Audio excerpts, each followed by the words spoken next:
Hello everyone, welcome to my other video. In my last video, you saw how to write and use functions in ELM.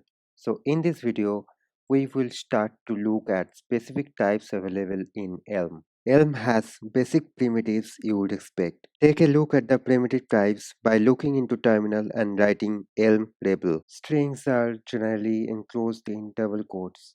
So if you write hello ELM in double quotes, you will get that. You can also define the characters by writing them inside single quotes. Boolean values are just capitalized true or false. We have also floats and integers. Elm has list which is same as array in other languages. You can create a list by enclosing items in square brackets like so. The value of the list must be same type.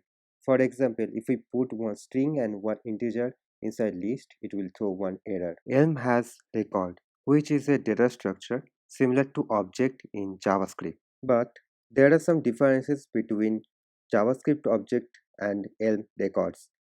First, you can never ask for a field that doesn't exist. Record field can never be undefined or null. Lastly, you cannot use this keyword unlike JavaScript. Now let's create one Elm record. So I'm naming the record as person, and the two keys are name and age, and the value of those keys are James and 42. And if you want to get the name of from this record, you can simply write person.name.